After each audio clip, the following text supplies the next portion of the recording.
والصبر ثواب الجنة. ക്ഷമിക്കുന്നതിന്റെ പ്രതിഫലം സ്വർഗമാണ്. ക്ഷമിക്കുന്നതിന്റെ പ്രതിഫലം സ്വർഗമാണ്, സ്വർഗമാണ്, സ്വർഗമാണെന്ന് ജീവിതത്തിൽ ഒരിക്കലും കള്ളം പറയാത്ത സ്വാദിഖുൽ മസ്ദൂഖ് മുഹമ്മദുർ റസൂലുള്ളാഹി സ്വല്ലല്ലാഹു അലൈഹി വസല്ലം തങ്ങൾ നമ്മെ പഠിപ്പിക്കുമ്പോൾ ഈ വിശുദ്ധമായ മാസത്തിൽ ക്ഷമ നമ്മൾ കൈമുതലാക്കി, വിശപ്പ് സഹിച്ച്, ദാഹങ്ങൾ സഹിച്ച്, മക്കളുടെ കരച്ചിലുകളും ഭർത്താവിന്റെ ശകാരങ്ങളും ഒക്കെ സഹിച്ച്, മാതാപിതാക്കളുള്ളവരാണെങ്കിൽ അവരുടെയും ശകാരങ്ങളും ഒക്കെ സഹിച്ച് അവർക്ക് വേണ്ട ഹിദമത്തുകളൊക്കെ ചെയ്തു കൊടുത്ത് നമ്മളിങ്ങനെ ക്ഷമിച്ചു കൂടിയാൽ നമുക്ക് ലഭിക്കാനുള്ളത് من ربكم وجنة عرضها السماوات والأرض أعدت للمتقين. അതേ മുത്തഖീങ്ങൾക്ക് വേണ്ടി തയ്യാർ ചെയ്യപ്പെട്ടിട്ടുള്ള ആകാശഭൂമികളുടെ വിശാലതയുള്ള എല്ലാവിധ അനുഗ്രഹങ്ങളുടെയും കേദാരമായ സ്വർഗമാണ് നമുക്ക് അല്ലാഹുവിന്റെ റസൂല് വാഗ്ദാനം ചെയ്തിട്ടുള്ളതിന്റെ പ്രിയപ്പെട്ട ഉമ്മ സഹോദരിമാരെ. ഈ റമളാൻ നമുക്ക് ഖൈറുകൾ ധാരാളം ചെയ്യാൻ സാധിക്കണം. ഞാൻ എന്റെ വിഷയത്തിലേക്ക് പൂർണ്ണമായി കടന്നിട്ടില്ല, സമയത്തിന്റെ പരിമിതി മൂലം ഞാൻ അവസാനിപ്പിക്കുകയാണ്. എന്റെ പ്രിയപ്പെട്ട ഉമ്മമാരെ, ഞാൻ തുടക്കത്തിൽ ഓതിയ ആയത്തുണ്ട്, ശഹ്റു റമളാനല്ലദീ ഉൻസില ഫീഹിൽ ഖുർആൻ. പരിശുദ്ധ ഖുർആൻ അവതരിച്ച വിശുദ്ധമായ മാസമാണ്. അതുകൊണ്ട് തന്നെ ധാരാളം ഖുർആൻ ഓതാൻ നമ്മൾ സമയം കണ്ടെത്തണം. അതിനുവേണ്ടി നമ്മൾ ഒഴിവ് സമയങ്ങൾ നമ്മൾ തന്നെ ഉണ്ടാക്കണം. എല്ലാ പണിയും കഴിഞ്ഞ് ഖുർആൻ ഓതാമെന്ന് വിചാരിച്ചാൽ ചിലപ്പോൾ നമുക്ക് സാധിച്ചെന്ന് വരില്ല. ഈ റമളാൻ കഴിയുമ്പോഴേക്ക് നമുക്കൊരു 3 ഖത്മ് ഓതാൻ നമുക്ക് സാധിക്കണം. അതിന് വളരെ വളരെ വളരെ സൗകര്യമാണ്. ഇന്നേ സുബ്ഹിക്ക് ശേഷം നമ്മൾ ഒരു ജുസ് ഖുർആൻ ഓതുക, ഏറി വന്നാൽ 25 മിനിറ്റ്, അതല്ല അതിനും അപ്പുറമാണെങ്കിൽ ഒരു 30 മിനിറ്റ്, ഒരു അരമണിക്കൂർ സമയമേ ആവുകയുള്ളൂ. സുബ്ഹിക്ക് ശേഷം ഒരു ജുസ് ഓതുക, ദുഹൂറിന് ശേഷം ഒരു ജുസ് ഓതുക, അസ്റിന് ശേഷം നിങ്ങൾക്ക് സാധിക്കുമെങ്കിൽ ഒരു ജുസ് ഓതുക.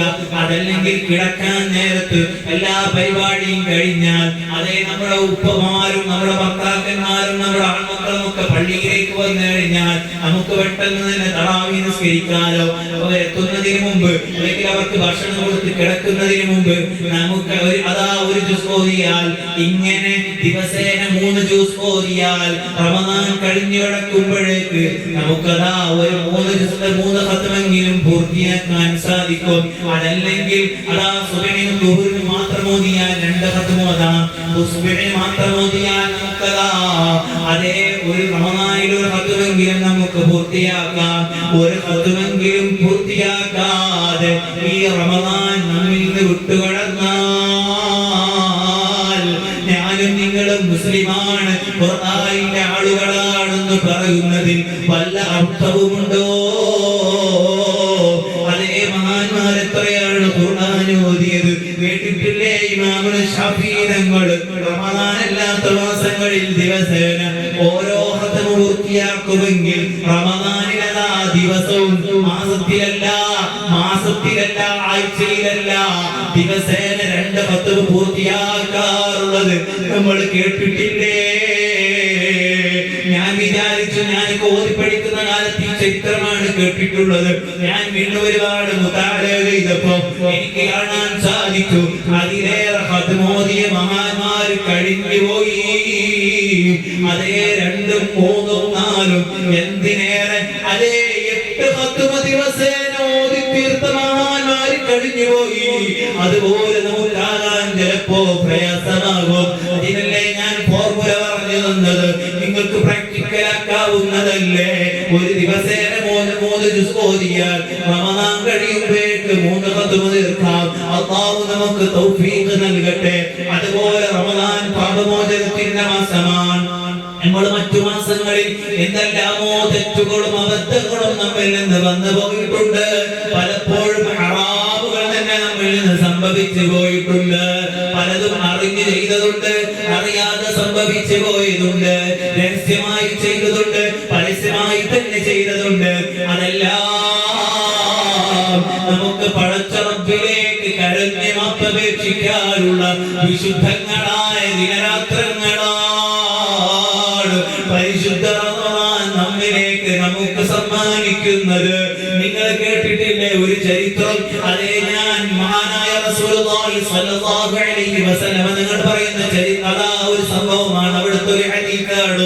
അതേ അവിടുന്ന് മിമ്പറിൽ കയറുന്നു. നബിതങ്ങൾ അതാ മിമ്പറിൽ കയറുകയാണ്. സ്വഹാബത്തിനെ വിളിച്ചു കൂട്ടി ഒരു ഉപദേശം നൽകാനാണ് മിമ്പറിൽ കയറുന്നത്. മിമ്പറിൽ കയറിയ ഉടനെ അതാ ഒന്നാമത്തെ സ്റ്റെപ്പ് വെച്ചപ്പോ ആമീൻ പറയുകയാണ്.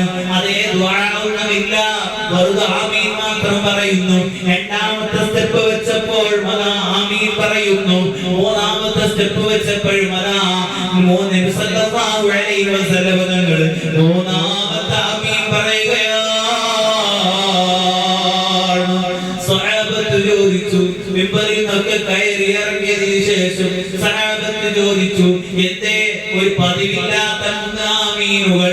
അവിടുന്ന് അതാ പറയുകയാണ്, ഞാൻ മിമ്പറിൽ കയറിയ സമയത്ത് അതാ മഹാനായ മുഖറബുൽ അംലാഖ് ജിബ്രീൽ അലൈഹിസ്സലാം വരികയാണ്.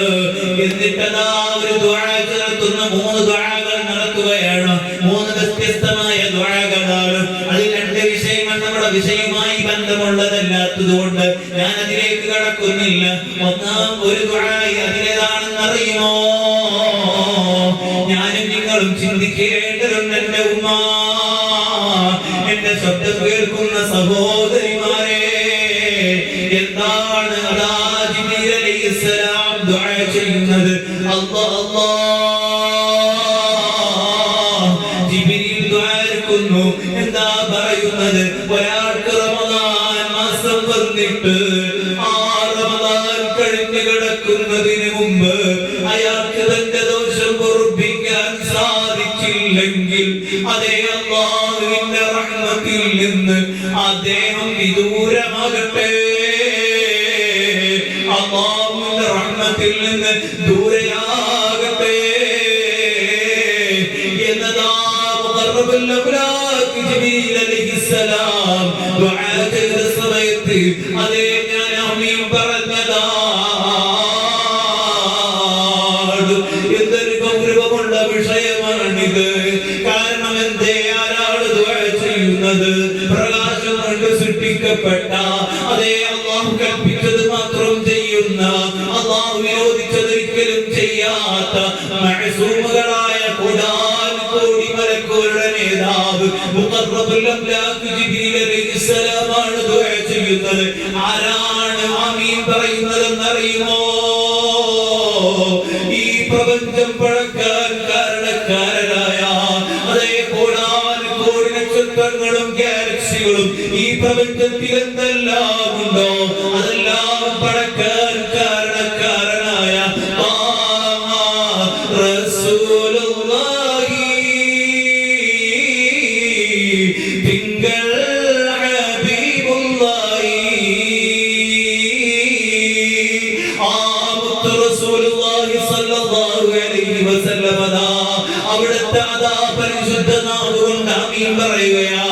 ഈ ആമീൻ എപ്പോഴെങ്കിലും ഏതെങ്കിലും ഒരു നിമിഷത്തിൽ തട്ടിക്കളയപ്പെടുമെന്ന് നിങ്ങൾ വിചാരിക്കുന്നുണ്ടോ? ഈ ദുആ ചെയ്തിട്ടുണ്ടെങ്കിൽ, നബി തങ്ങൾ ആമീൻ പറഞ്ഞിട്ടുണ്ടെങ്കിൽ അത് സ്വീകരിക്കും.